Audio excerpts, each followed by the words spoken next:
Uma reviravolta no caso Vitória pode mudar o rumo de tudo. Ou não, porque a gente mora no Brasil, né? Mas isso porque o assassino, ou pelo menos suposto assassino, escreveu uma carta dizendo que foi ameaçado a confessar o crime e cita até envolvimento da prefeitura na morte da Vitória. E nisso, naturalmente, a gente se pergunta: será que ele tá falando a verdade? Será que é só uma tentativa tosca de se livrar de algo que ele fez? A gente precisa primeiro ver o conteúdo dessa carta para ver se faz sentido que o Michael, que é esse suposto assassino, até então assassino, o que ele disse, e se de fato a polícia estaria cobertando algo nesse crime, como ele diz na carta, né? E se bem me lembro desse caso, a polícia agiu de um jeitinho muito esquisito durante as investigações, que eu vou falar lá pra frente, mas vamos primeiro entender tudo isso. Claro que não é nada fácil entrar numa mente perturbada assim sozinho, num caso como esse, por isso que eu, como psicólogo, eu te ajudo nisso, né, pra entender como esse tipo de mente criminosa funciona, o que a gente pode tirar disso, de aprendizado, da vida das pessoas.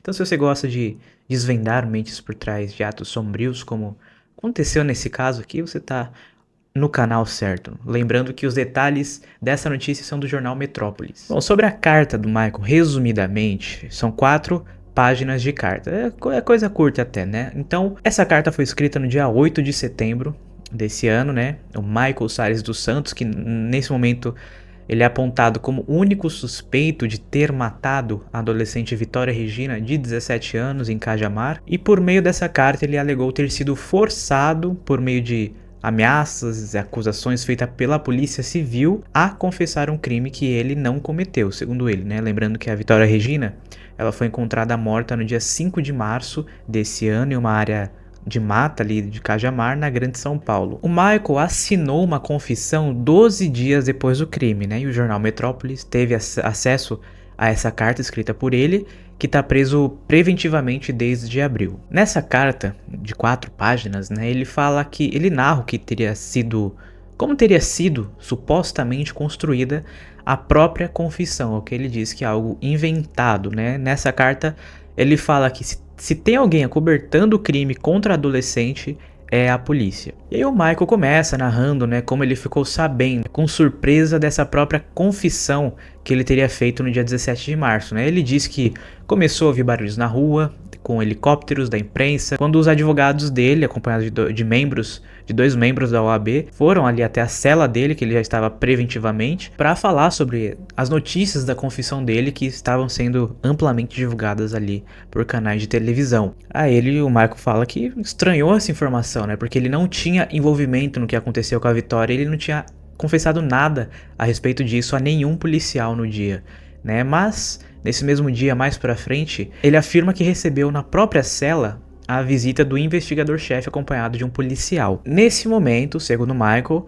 começaram diversas ameaças contra ele e contra os familiares dele, né? O Michael conta que ficou quieto e que foi trancado em um banheiro totalmente imundo e sem nenhuma possibilidade de locomoção. Ficou preso ali para refletir sobre o que ele tinha ouvido dos agentes. Ele ainda fala que tudo isso pode ser provado por câmeras de segurança da delegacia que as autoridades negam em fornecer.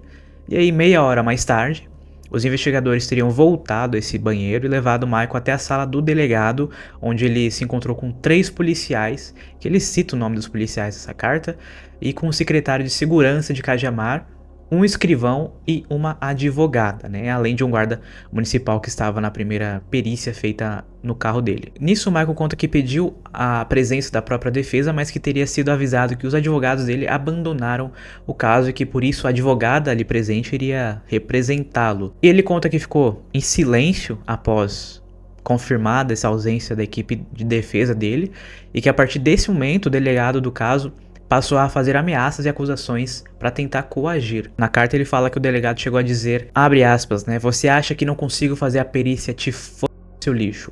Se você não cooperar, o PCC vai cuidar da sua família. Isso está escrito na carta do Michael. E depois disso ele teria sido levado cerca de 3 vezes a uma sala ao lado. Em uma das idas e vindas ali dessa sala, ele conversou com a advogada, identificada pelo Michael como Glória na carta. E essa mulher teria dito que era da prefeitura de Cajamar e que ela estava ali a mando do prefeito. Olha só, olhem bem onde essa história, o rumo que tá tomando, né? E ela essa advogada recomendou para Michael fazer o que o secretário de segurança mandasse. Então Michael retornou àquela conversa com o secretário e disse que continuou ouvindo as ameaças. Então, o secretário também atacou a família dele, dizendo que ele ia, né, você vai esperar que aconteça com sua família o mesmo que aconteceu com a jovem, né? O bairro é escuro e tudo pode acontecer. E ainda na carta ele fala que continuou negando o envolvimento dele no crime, mas ele ouviu do secretário que ele seria de qualquer forma responsabilizado, sendo ele o assassino ou não, mas ele que teria que assumir a autoria, né? E além disso, que ele teria diversos contatos no sistema prisional e que se as suas ordens não fossem seguidas, a vida do Michael e da família dele estaria em risco. E continuando na carta, a advogada seguiu concordando com o que era dito e falando que o Michael fizesse aquilo, e o investigador ali ainda teria dito que ajudaria a família do Michael financeiramente com uma nova casa em outra cidade, com auxílio de segurança, e o Michael disse que conversou bastante, brevemente com a mãe por telefone antes de avançar para a confissão que ele estava sendo forçado a fazer ali. Então ele conta que ouviu de um policial a história que ele deveria contar, né? E no relato que supostamente estaria sendo combinado ali, o Michael deveria dizer que tinha um caso com a Vitória, o que segundo ele nunca existiu, mas que passaria a ser a motivação do crime. Ele diz isso na carta, né?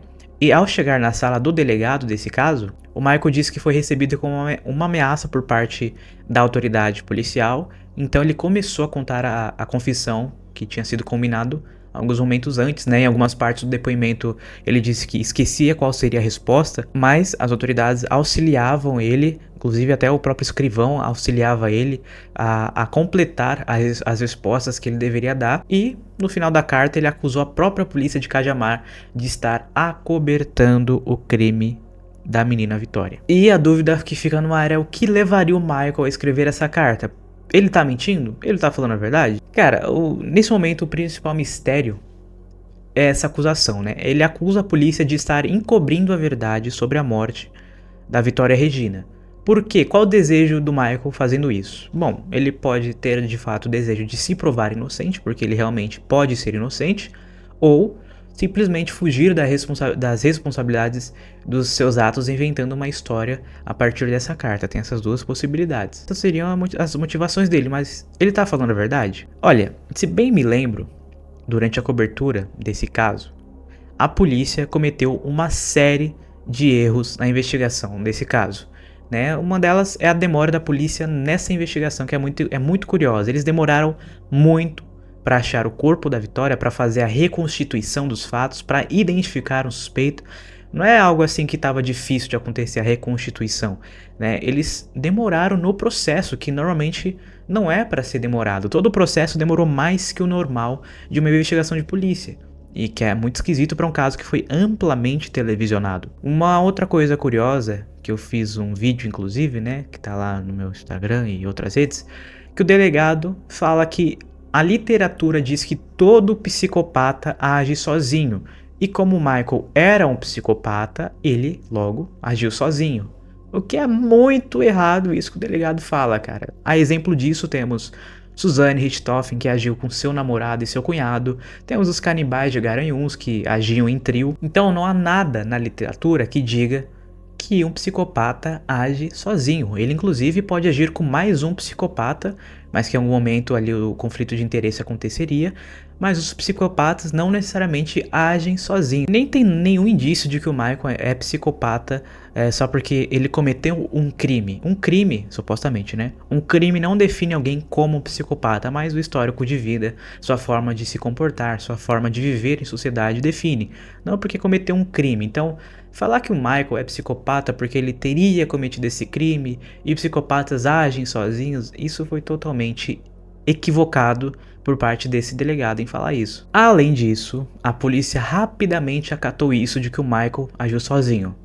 Mas como eu disse no vídeo que eu também fiz aqui no canal sobre esse caso, seria muito difícil o Michael fazer algo sem ajuda, considerando toda a movimentação feita no corpo da Vitória após o crime, considerando que o Michael não tem um porte físico atlético, né, musculoso, toda a limpeza da área, seria muito difícil ele fazer tudo isso sozinho, até mesmo que no pós-crime ali, né, ele precisaria de uma ajuda pelo menos para carregar o corpo, mas a polícia afirma que ele cometeu o crime sozinho e parou parou de investigar qualquer possibilidade, qualquer envolvimento de outra pessoa nesse caso. Para eles, era o Michael e pronto, acabou o caso, né? Parece que as autoridades fizeram um grande esforço depois para darem uma solução rápida para esse caso, mesmo que parecesse incompleta, né? E além disso, teorias da internet, eu tô falando de teorias da internet, não sou eu que tô falando. Teorias da internet mostram a vitória em fotos com gente grande ali da prefeitura de Cajamar. Gente grande, poderosa, gente casada. Tem fotos que já rolaram aí. E, enfim, né? Desde o início desse caso, foi tudo muito bagunçado por parte das autoridades. Eu acho que é bem simples de provar que o Michael está mentindo nessa carta, né? Só mostrar as imagens da câmera de segurança da delegacia, né? Caso não mostrem, muito suspeito, né? Fora todos os erros citados, né? E tudo isso leva a gente a pensar que a polícia, pensando, né, em tudo isso aí junto, parece que a polícia está cobertando alguém poderoso, alguém grande, alguém que de repente poderia ter um caso com a menina Vitória, alguém da prefeitura, alguém que já tinha algum matrimônio estabelecido, e com isso calaram a menina e jogaram a culpa em qualquer um que fosse plausível ali para solucionar, para abafar o caso.